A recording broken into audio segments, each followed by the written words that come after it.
Welcome back to the Baseball Blue Book Podcast, where we focus on the journey, not the destination. Brought to you by the Baseball Blue Book app. Are you in the book? And now, your host, Eric Wobanaw.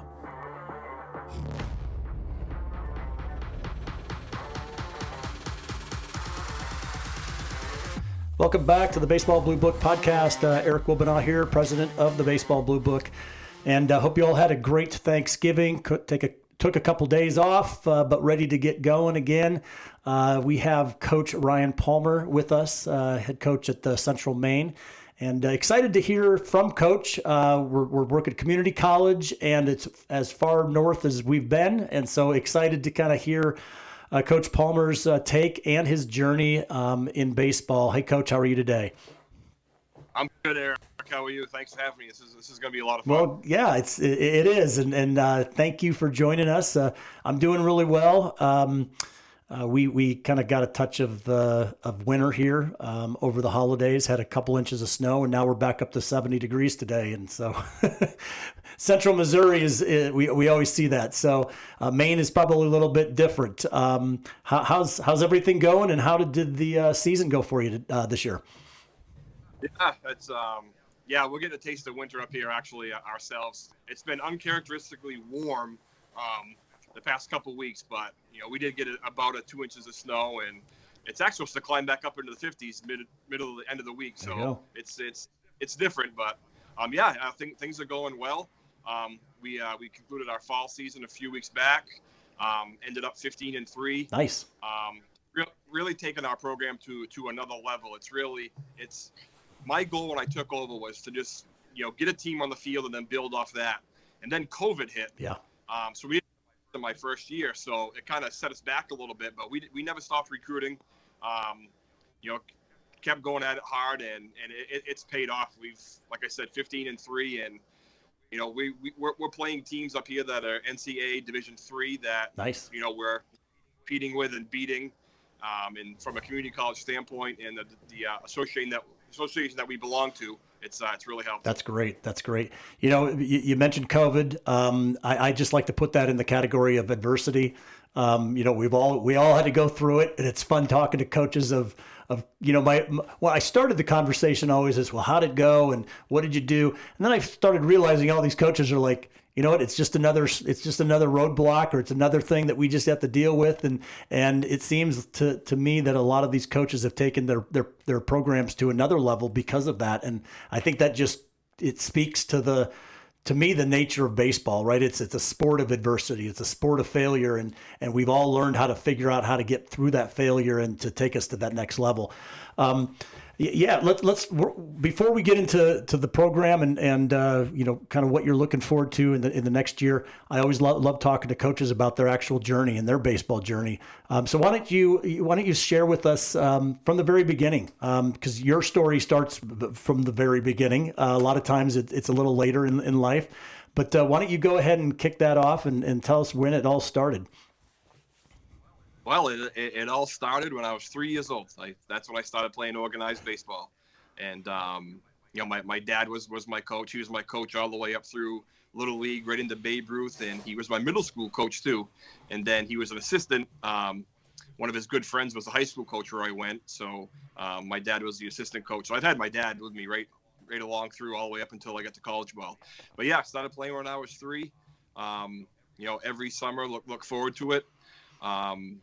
Got to play with my friends, and that's where a lot of relationships and friendships are formed right there, is when you're playing together for all those years right up through. And and I thought it was a lot of fun when you got through to Farm League. We called it Farm League up here, and it might be called Minors other places, but it's called Farm League where we are. And you get to play against your friends too. Right. And you go to school the day after a game, and bragging rights, or they had bragging rights. So a lot of my good friends started through sports when I was at a young age.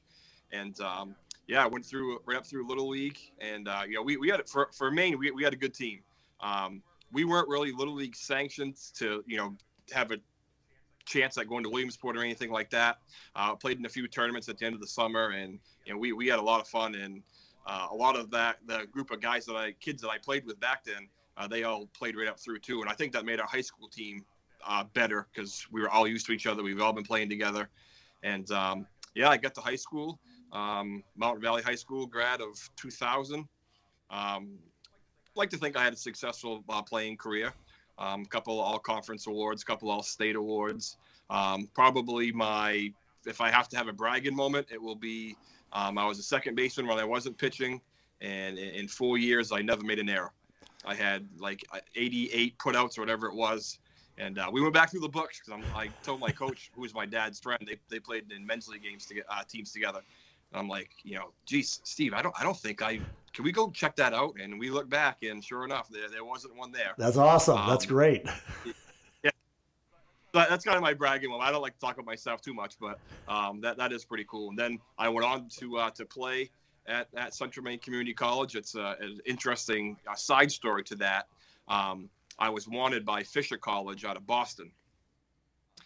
Their coach was actually doing student teaching up in the town that I lived in, and he had my older brother in a class, my younger brother in a class, and that's how he got to know who I was and looked into it and really, really wanted me. So that summer I went to orientation. It was over a weekend, and listen, I'm a small town guy.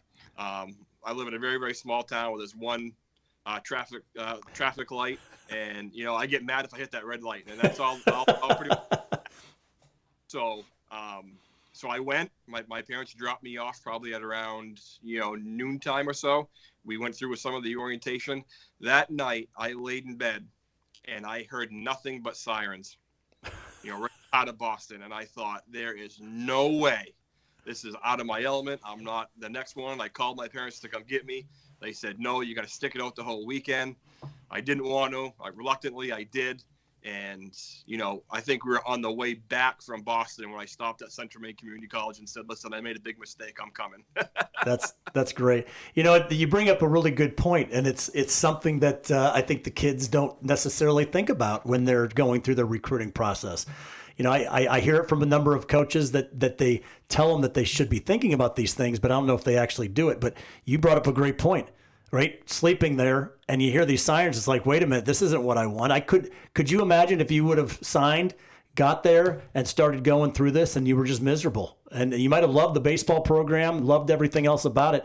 And it's something that everybody needs to really think about is where they want to be located.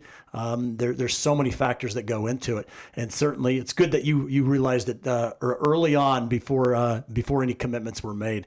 So small town, you really have not left then, right? You've kind of been around the same area. Central Maine, is that pretty close to where you grew up?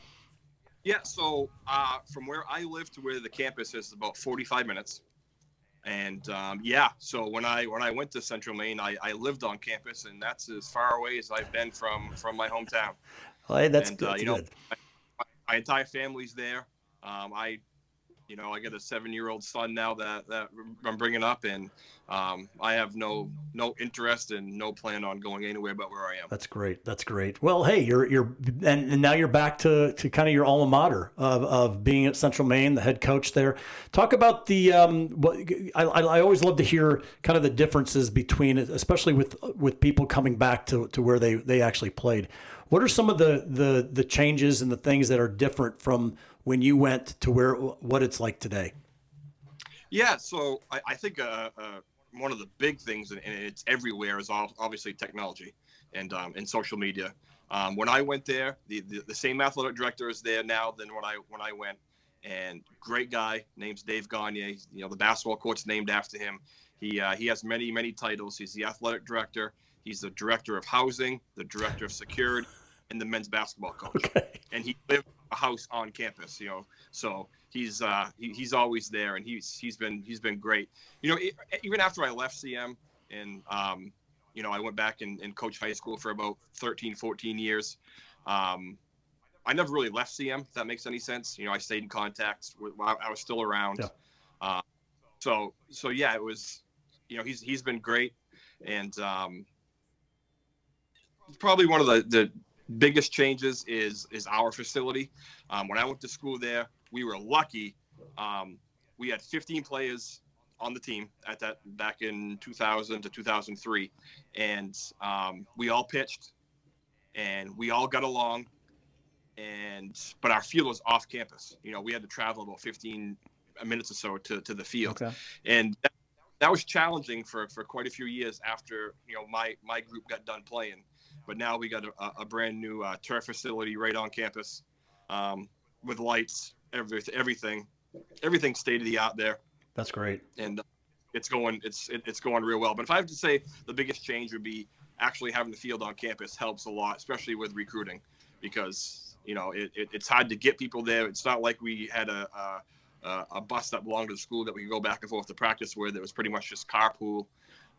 So yeah, it's a lot better now than what it was, but it's always been home, and it probably always will be home, and I love it. That's great. So when you look at your career, you kind of recruited, you said from the school in Boston, and Central Maine is where you ended up. Go through kind of the process that you went through and some of the similarities of what kids are going through today, but really focus on kind of the what's changed and how are you finding kids at Central Maine. Is it really local kids, or are you able to reach out a little bit more? Kind of talk about that. Yeah, so I was recruited at Central Maine by Coach Dan Coleman, who's still a good friend today. Even before the whole Fisher College thing in Boston came about. Okay. But you know what? I got a little cocky, a little arrogant, thought, hey, I can go to a bigger school. This would be the way. And boy, oh boy, I'm so glad I made the decision I made, because you go to a bigger school, and everybody who knows baseball knows, I probably would have had to have either been a PO or, I wasn't doing both. And at Central Maine, I was able to do that. When I wasn't pitching, I was playing second base. I was batting second in the lineup, and it was just perfect. I'd say probably a difference now versus then, as far as recruiting goes, is probably social media. In the world of Twitter and Instagram and all that today, it's all a difference in the world. And when I played at CM, it was all Maine kids. I think we might have had we had one kid from Florida, but it was because his brother had moved up here, so he came up here. And otherwise than that, it was all Maine kids. Now we do have some Maine talent, but we had a kid on our team this past fall from Aruba. We had a kid from Arizona. Okay. Massachusetts. So we're able to really branch out based off what we see, because kids are posting, their videos, their highlights, and so it's easy to get away from Maine, even though I like to make sure we have a good influx of Maine players. So I think that's important for a Maine school.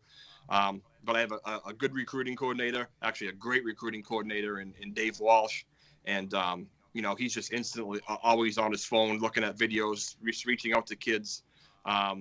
So yeah, it's that's probably a difference. A lot of local kids back then. Back then, there was no social media, so right. You watch games, and you weren't going to go to Arizona to watch a high school game to try to get a kid to come to Central Maine. So it's basically Coach Coleman went to games that he could go to.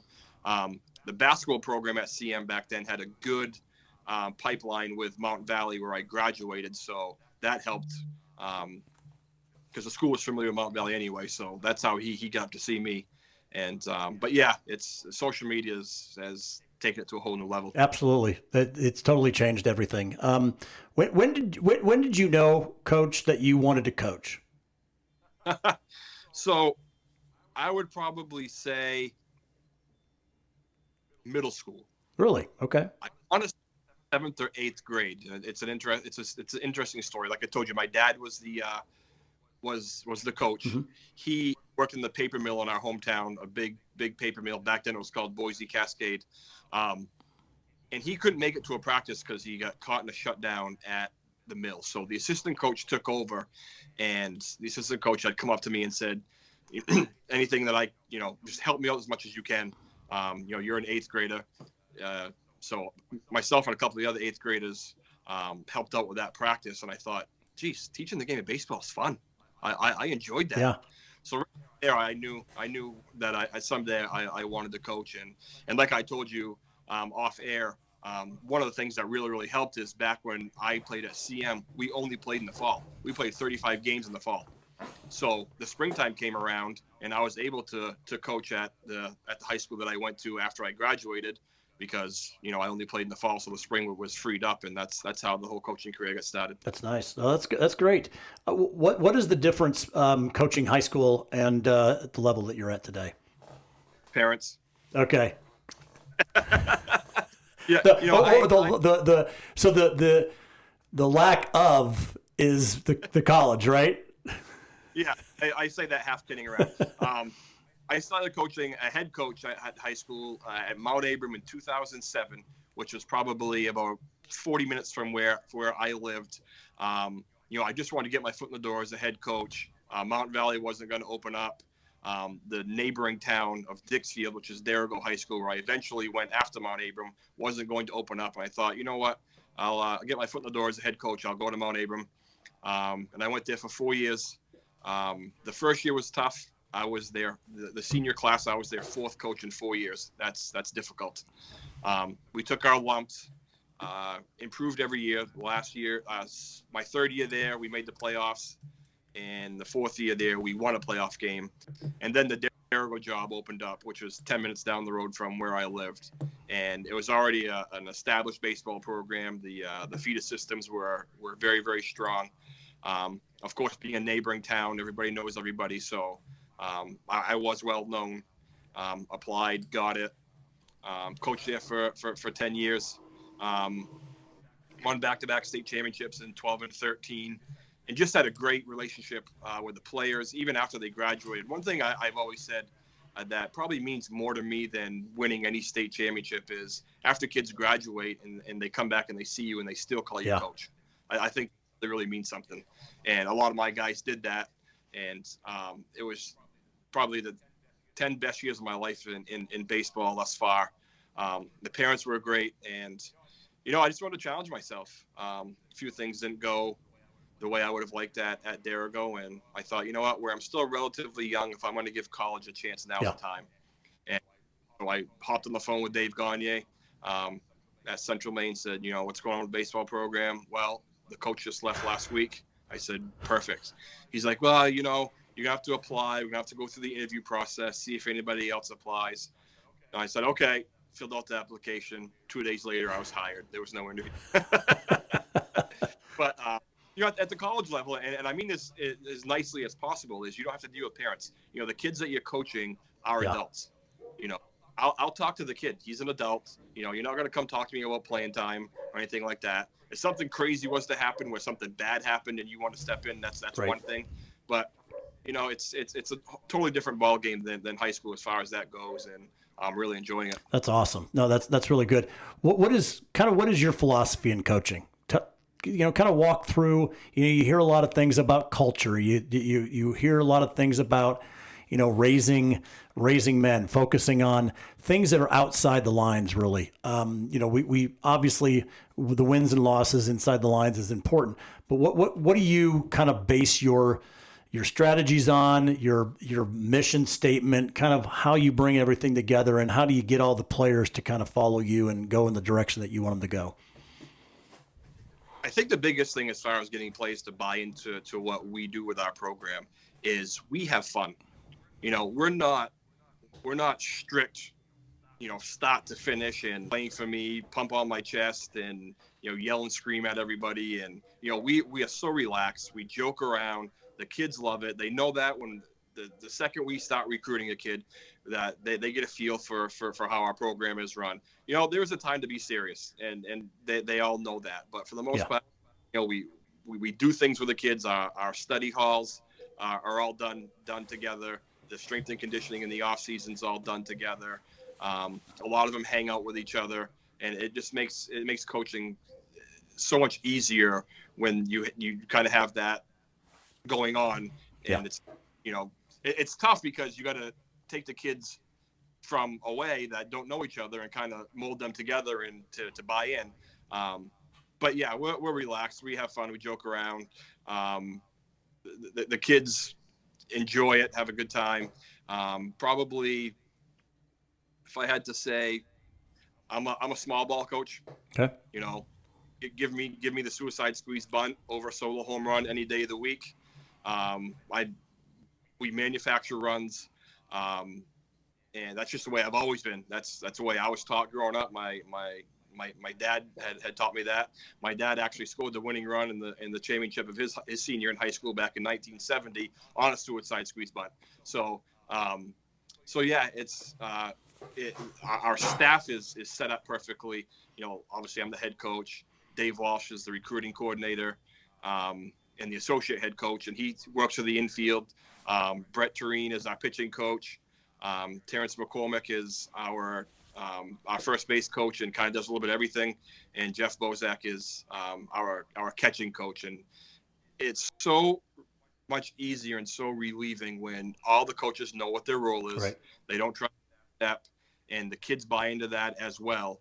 And that's just the way we've run our program for the last 3 years. Is just, you know, we're relaxed, we have a good time, and it you know, the record speaks for itself. It works. No, that's fantastic. Are the current players part of the recruiting process? Are you bringing in them? Do they have a say of hey, I think these kids would work out, or boy, it didn't work out? Yeah, that does happen. You know, we've had a couple of our captains that come to us and, you know, and say, hey, do you know about so and so that goes to school here? And if it's in Maine, chances are we've heard of them. So it's yeah. But during the recruiting process too, we bring the kids in. We have each recruit come take a campus tour. Then they meet with us afterwards, and we usually bring in a couple of players from the position that this kid plays to talk to him a little bit. Maybe go show him what the dorm room is like, what the dorms are like, and yeah, we've seen that a lot, and it's for, knock on wood, it's worked out. I think everybody's kind of on the same page of, you know, what our needs are and what our wants are as far as what we're losing as far as positions, and of course, you know, any team can never have enough pitching, so that always helps out. But yeah, our current roster has a say in the recruiting. That's awesome. That's awesome. Your 2-year program. Yes, we are. Talk about how you manage a 2-year program, knowing that these, you know, some of the kids are probably looking to go to 4-year schools, potentially playing. Are you part of that process and helping them kind of find those next steps? Yeah. So one thing that we do as a coaching staff is when we initially talk to a player, if he commits to us, the first thing we say is whether you're here for 1 year or 2, and at Central Maine, it's such a family-oriented campus. You know, it's small, and players just fall in love with it, and they don't want to go anywhere else. So they pick up another major, and they stay for 3 or 4 years. That's awesome. And that happens quite a bit. Okay. But, you know, if we get a player that we think is a stud that can go to play to the next level, you know, we'll tell them, you know, we will do everything in our power to get you to where you want to go after you leave us. You know, we're not going to sit there and be mad that you're leaving and be like, no, you're on your own. That's not appropriate to do. So yeah, we help our kids move on if they wish. If they decide they want to stay, you know, we're not going to argue with them. You know, they can stay. But yeah, we definitely make every attempt to help them get to where they want to go. And we're brutally honest with them too. If they want to go somewhere and we're thinking, you know, that might not be a good fit for you, we'll have that discussion with them and make sure where they're going is a good fit. So yeah, it's all good stuff. That's great. It's great. I love talking to coaches these days because it seems like they're on such a personal level with the players, and there's no guessing, right? There's a lot of the open communication. There's conversations. You don't have to guess or assume where I'm at as far as my evaluation for you. And I think that's really awesome. You know, you've spent a lot of time talking about the program. I think I want to come up there and visit. To talk about the school. You know, it's a 2-year program. You know, you're a community college. You're up there in Maine. Not a lot of people probably know who you are. This is your time to kind of, you know, talk about Central Maine, the benefits of it, what makes it special, and then go into the program. And you know, you've already talked a little bit about it, but really, what is Central Maine, and why have you fell in love with it, and why is it something that's so important to the community?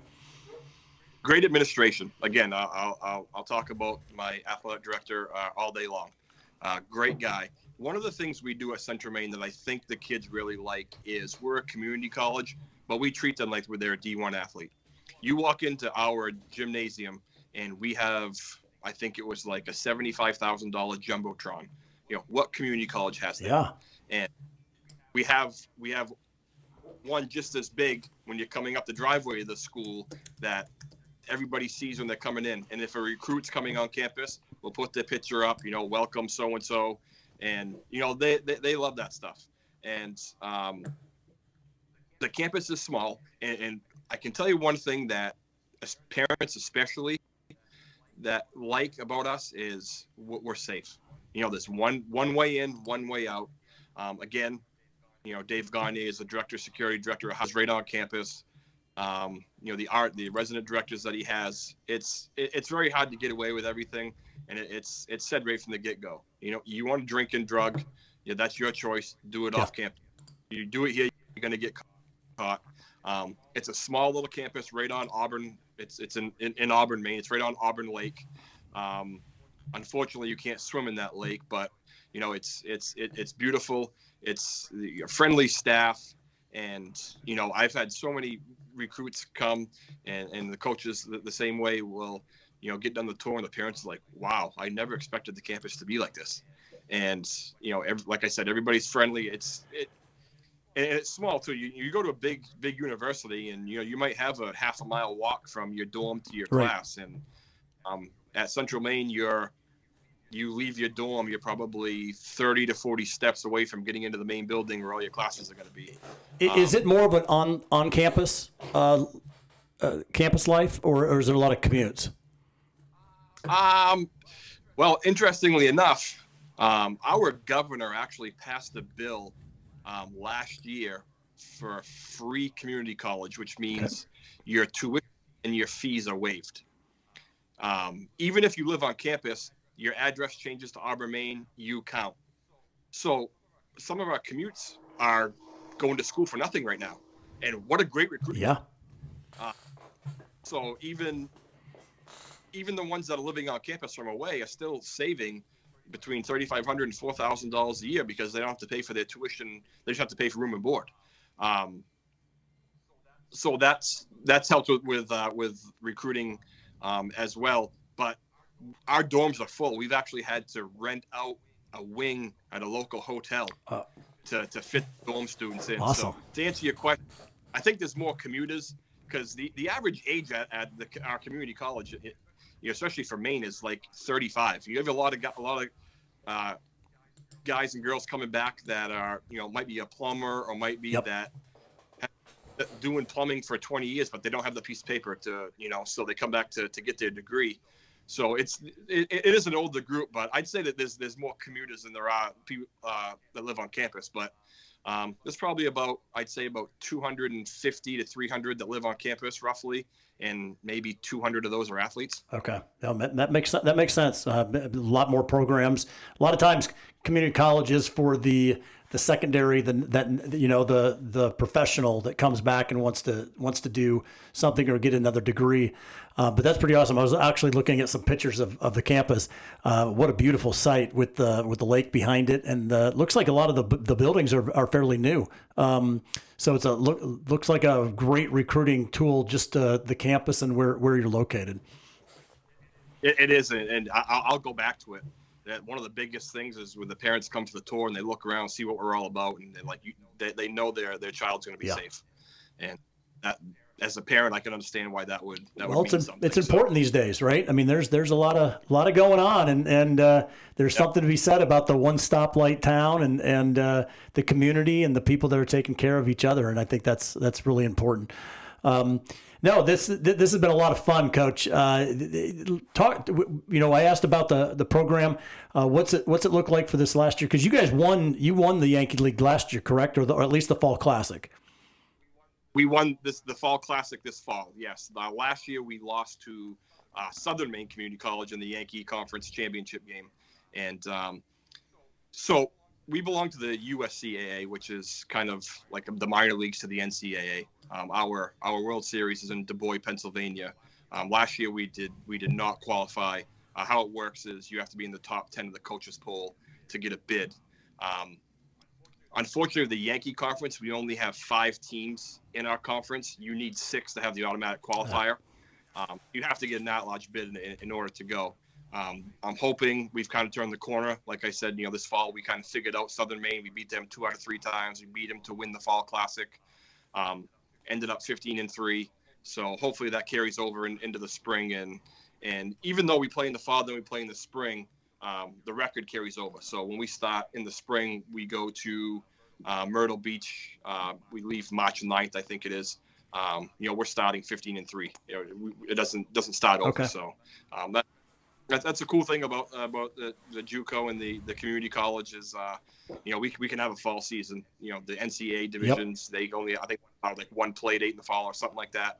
But we play 20 games in the fall, so it's I think it's great, especially in the Northeast. A lot of times spring it starts so early that it's hard to get those games in, and the fall is typically stays nice. September, October, maybe into a little bit of November. So I think it's a great way to do it. No, this has been a lot of fun, Coach. You were going to say something? Sorry.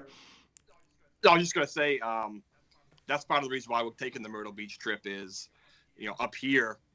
It's first of all, it's cold. Our field will be cleared off because it's turf, but with the wind right off Auburn Lake, it's chilly. So at least we're gonna head down. We're gonna play 2 games in Scranton, Pennsylvania, on our way down to Myrtle Beach.